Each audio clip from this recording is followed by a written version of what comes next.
Hello, what is up, everyone? We are live. So today is really just like, another pretty much like I like just calling them fireside chats, right? We're just here answering people's questions. If you guys want to learn how to do online arbitrage, me and Seth are here. And yeah, we're six-figure sellers and we're ready to answer your questions. So if you need any help, we got you.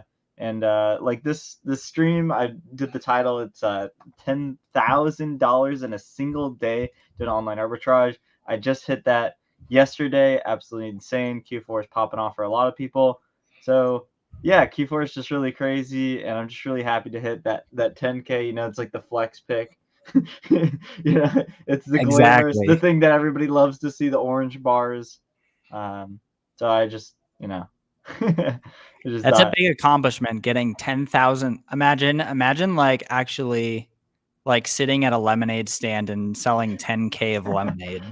10. You sell them all for $1 and you sold 10,000. 10,000 lemonade cups. Yeah. And then of that, my margins went down a bit. So say like 15 of that, like 15 percent of that is profit. So say that's $1,500 in a day. Nothing to sneeze at. So that just shows you guys that this business can make you a lot of money. And I'm not anybody special. I'm really not, right? Like I worked at McDonald's for 4 straight years. I try to do e-commerce and things like that in general for since 2017, and this is the one business where I really feel like anybody can enter in the space, get a lot of money. Like if you know the basics, if you know how to read Keepa, you know how to stack different coupon codes, use catch-alls, things like that, and really just figure out how to get things for really cheap and then sell them for more. It's like one of the like this business is one of those businesses where you're just in such a great boat. Uh, okay, I'm good. Let's just ignore that one. But yeah, so yeah, like you're just in such a great boat. Um, and yeah. So what do you think, Seth? What do you think about online arbitrage in general? Like for the people that are just trying to do it. It's I definitely would say my point of view on it is if you've never sold anything before, doing something like Amazon FBA books or something that's a little bit lower buy cost is sometimes a really good choice. But like if you're willing to put in the work, if you're willing to really like put your heart and soul to it, like you can definitely be successful with online arbitrage. It's just a little bit like trying to take a beginner who's never sold anything and being like, "Yep, you need to do 25% ROI margins." Like it could work, it could not work. Like it depends on the person. I mean, Yeah. that's everything though, to be honest. Yeah, like that's the thing is like if you're in I truly believe with this business, if you're around the right people, like you're like pretty much anybody's gonna make it. Like there's some people that, they they won't take the steps to do it, but that's kind of like with anything though. Let me see. Yeah, Uh exactly. Doug, thank you for showing up. And he says, "What category you did I sell to hit the 10K in one day?" So I mainly sold shoes, and I was selling a lot of toys. So I sold a ton of shoes and a ton of toys. I'm I'm a seasoned shoe seller on Amazon, and toys. I just found like there were like specifically, I was able to sell a certain toy 110 times, so that really helped out. And I merchant fulfilled all of that in a single day, so it was a lot. Hey, Yeah, wow, merchant that's a fulfilled lot. gang. So it was a lot, but yeah, that's really what it was. I found an opportunity. I really planned it out. So I think that's the thing that people see, like these flashy numbers and whatnot. And it's really just like having a plan, and then just sticking with it. So I found a toy like 2 weeks ago, and I was like, okay, I want to buy 250 of this, right? And I knew that they would fly. I just didn't know how fast they would fly. I did like a little test buy, and I sold 30 in like 3 hours. So I was like, okay, we should probably go really deep on this. So then I bought 250, expecting to sell out in a week, maybe a little bit less than that. And I moved all of the stock in like 2 days, so I probably should have went a little bit deeper. Um, but you don't want to go too deep in just one item. That's not the only item I've been going for either. Was this RA or was this OA? all OA. All OA. That is a great Yeah. opportunity. Yeah, it was a lot. Like certain sites too, you have to like loop it, so like you'll check out, and like Mm, going through the whole checkout process takes a while. And say like you're trying to get the deal, so you're trying to optimize like a um say like per cart you can only get the deal once for a certain yeah. number of the items. So like that item specific, like I don't want to give out too much because it's literally I'm still selling out all of it. That item specifically, I was at my computer ordering for over 8 hours Mm, when I was getting the 250 clip. So it was a lot of work, but it definitely panned out. yeah, I Uh, mean, $1,500 in like 10, 15 hours. That's great. yeah, it's pretty Yeah. good. Um, Oh, that good man. How much did you buy of the toy, and what was the return on investment? So yeah, so this item, the return on investment was extremely low, but I just sold so much of it. Basically like the buy cost was around $12, and then depending on the shipping, I would make $1 to $6 on it, but it really just depended on the shipping. Dang. So the margin was based on shipping. Yeah, it was really like I didn't charge shipping, I just do free shipping. So like sometimes the shipping would be like $8 and then I make like, a few dollars on it, or the shipping would be as low as $7 and then as high as 11. So sometimes Yeah. I'll only make it like $1. So it's kind of one of those things where there was times where the shipping was a little bit more and then I just broke even on it. But my whole plan was just to move extreme volume and then continue Yeah. on. Exactly. I mean, that's always good for account health stuff. So, And and then I like sometimes the yeah. shipping is going to be less, and so you end up making a ton on it. Like you probably made like Yeah. 50% ROI on some of these as Ex- well. Exactly. And sometimes they buy multiples. Like if you have a lot and you're selling a lot of units, and it's something that like pairs well together, like this toy, like imagine um you buy a toy, but you want to buy that same toy for the other kid, right? Like Yeah. say they have two kids or even four kids, right? Maybe they want to buy one for this family and then one for another family. You never know. But some people were ordering multiples. So the shipping cost would be like $11 for two, so that would bring the shipping cost to 550 per, and then I would make an additional $4. So it's just kind of one of those things where like yeah, it was a very tiny amount of money, but sometimes I would get $4 or $5, and then all of the crazy part is like all of it came in and then all of it came out same day pretty much, Which is insane. which is Yeah. what you want. Like I Yeah. don't want to be Great. holding stuff forever. Really good cash flow for that as well because it was merch fulfilled. Yeah, but Seth, what have you been up to? Just kind of. Today, so the World Cup is going on. Oh, okay. The quarterfinals of the World Cup are going on. And so two teams played today. It was Croatia and Brazil, and then Argentina and Netherlands. So I literally decided, like I love soccer. I'm going to watch the entire game of both of them. So I Oh actually wow, watched both games. They were the best quarterfinal soccer games I've ever seen. Like insane. Like, yeah, they were just absolutely incredible.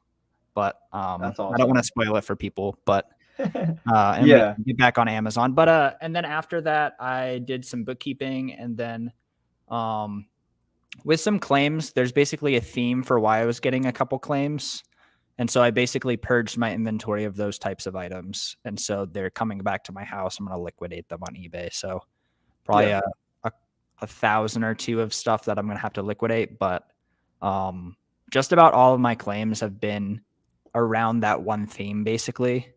So I think I'm going to sleep better at night, which is going to be great. yeah. Well, that's awesome that you got to enjoy the game. Like I think Yeah. that's the main reason why we resell, so we can do things that we Yeah. want to do. Really, I have a really hard time letting myself like treat myself. Like most of the time I just want to work and like progress in some way, but like today was just mostly about like let's just enjoy the games like I can. that's what's up. So we got NFT here. I believe that is Johnny. Yeah, John. I Yeah. And he said, my bad. He says, "How did you buy so many from one site? Won't they ban you?" So some sites don't ban, and some sites like you kind of have to build a relationship with. Like you'll order maybe out the gate, if you order 20 in a day, they'll just straight up ban you. But if you've been ordering from that site every single day, like 10 units, 20 units, like every single day for an entire year, they might be a little bit less lenient because a lot of these sites, they want your money, but they don't want to lose money to fraud and things like this, right? So like it's really suspicious if you just randomly never ordered on the site and then you ordered like 250. When I was ordering, it was over the course of multiple days, and it was like 50 clips each time. But it was also like a site that I was really used to. I know Macy's, apparently they don't ban too hard. I mean, really every site's different, but I would say like space it out multiple days, and you won't really run into too much. Like I'm even banned on Walmart right now.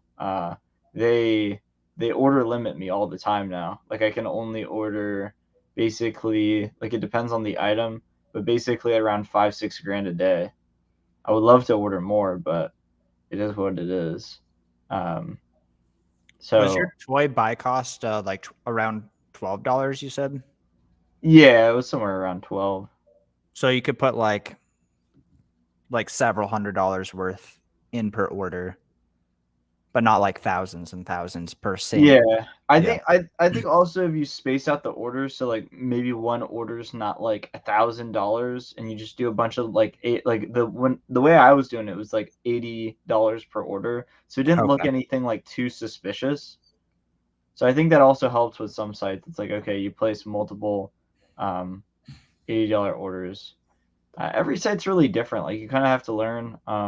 Like there's I mean, really every site's different. Like I ordered from Vitacost like 2 weeks ago, and I ordered like $7,000 worth of stuff, and they didn't ban, and I've never like used them before, so it just really going, yeah, everything was same address.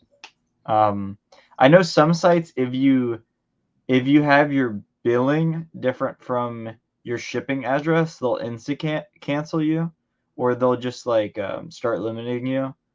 So I suggest checking out with PayPal. That usually helps you out a lot, um, because they can't tell, from my knowledge, they can't tell what the billing is when you use PayPal.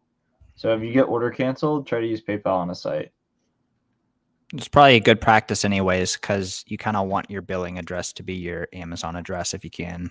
Yeah, you also want it to be like you also want to be safe. With PayPal, you can usually get your money back if the site tries to pull something on you. So PayPal is really good.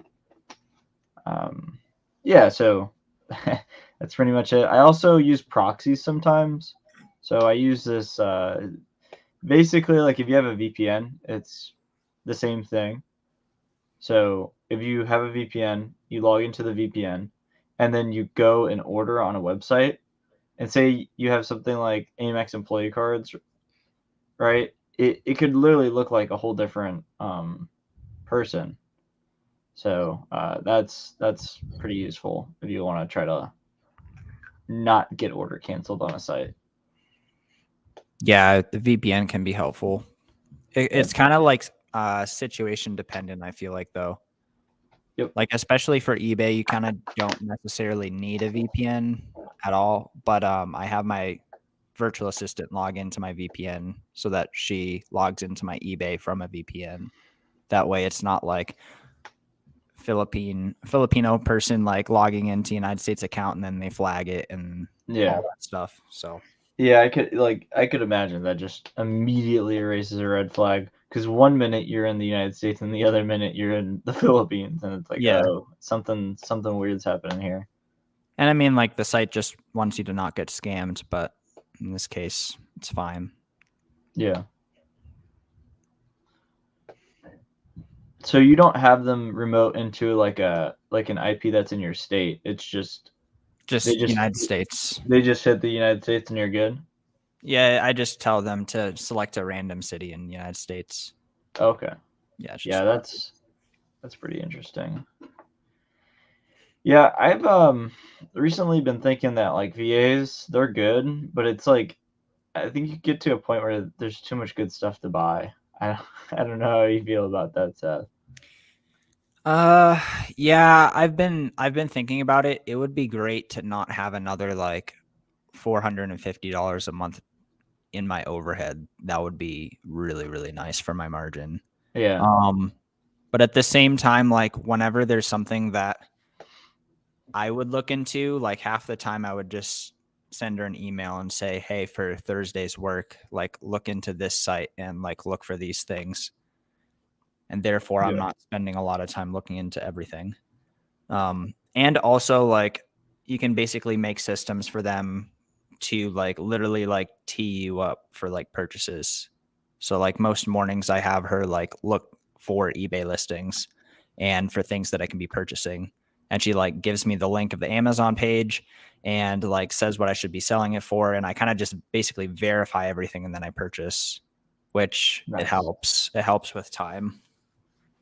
So I don't know. It's a toss up. I think I'm Yeah, gonna like keep having a virtual assistant. I've been working with her for around a year now. So yeah. For like 400, you said $450. Like it's pretty cheap. yeah, for our standards. Yeah. Yeah. I was thinking, I was like, man, I mean, I already have a good bit of leads, but thinking like I should probably have a VA that just sources all the time. That's like really like they document all the stuff that I buy in the past, and they just source like pretty much all of what I do, like sourcing wise. And then I just MF orders all day, but I don't know how I feel about that because I don't want to do MF orders all day. But for the cash flow perspective, I think that's the best way to do it. Just ordering from sites where you tax exempt, ship it to the house, do the FBA shipments, and then do a lot of merchant fulfilled. Just get as much cash flow as possible to grow as fast Are as you thinking possible. like they're doing the documentation of like what you purchased and what you purchased for? Oh, Is not that what you're saying, or I'm no, confused? no, really just them sourcing, and then them documenting like where I bought from. I don't think I wouldn't want them spending my money. In no way. Fair enough. Not yet, at Yeah. least, you know. Yeah. Um, but really just like everything. I thought like what would be really cool is like they load your cart on a site, but I know that would probably be hard to do. Um, I think The some hard sites you could do it. Like they load the cart and you just check out, or they already have a pre-set cart and they show you the coupon code and everything, screenshot, and then you just copy what they added to cart. I know you can there's easily do that with links. I'm just thinking like one button buy, you know what I mean? Verify buy. Yeah, just like the thing is, it's hard to get to a point where like I completely like trust this person's decisions. Like half the time, like there's a lot of things um that you just don't want to purchase. Like that if someone who's like 75% of your skill, like you'd just be like, no, like we're not purchasing that. That's a bad buy. Yeah, that's what I was saying. Verify and then buy. Okay. Yeah. Like, yeah, I definitely want to double check. Yeah. But um, NFT says, how do eBay flips work? I mean, it's literally there's like 100 different ways you can do it. There's you can purchase so many different categories. Like there are people who just do DVDs. There's people who just do used books. There's people who just do health and beauty, electronics, office supplies, apparel. Like there's just so much different stuff that you can do. Um, but I mean, the gist of it is you find something that has demand on Amazon and hopefully has a low return rate and like good customer satisfaction, and you sell it on Amazon. Um, Facts. yeah. Facts, 100%. Yeah, there's a lot of different ways to go about doing eBay. I think if you're like a complete beginner trying to do eBay flips, you should get Flipmine. It is one of the best ways to like just kind of get your feet wet and to eBay to Amazon because it shows you a lot. Like if you have your filter set up, you can see a lot of these items. It's telling you, oh, you can buy on eBay and sell it on Amazon for more, and that will kind of get you an idea, like, oh, like voice recorders are good, and then you'll try to flip those. Yeah. Yeah, exactly. Even for used stuff, what do you mean? Like you can do used stuff? Yeah, Um, you can do yeah. use. Yeah. I would strongly suggest making sure that it has all the components that customers are going to be happy with. Because you're going to get lots of returns and issues.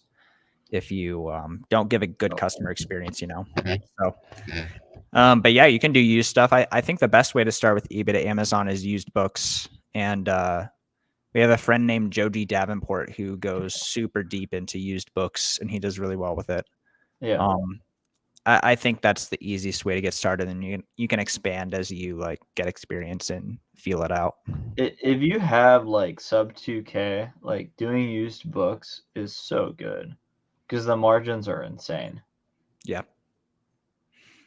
It's a little bit more time intensive, but you can, I mean, it's pretty much like you could streamline it and have have everything in a spreadsheet and have all the used books that you actively buy in a spreadsheet, so it doesn't take you too much time.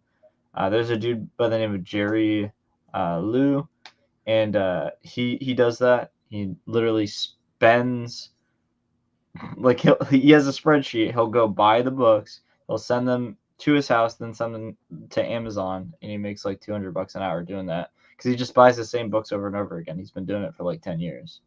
So it's kind of one of those things where once you build up a list, whether it's OA, whether it's eBay to Amazon, you can just sell the same stuff and then profit month after month.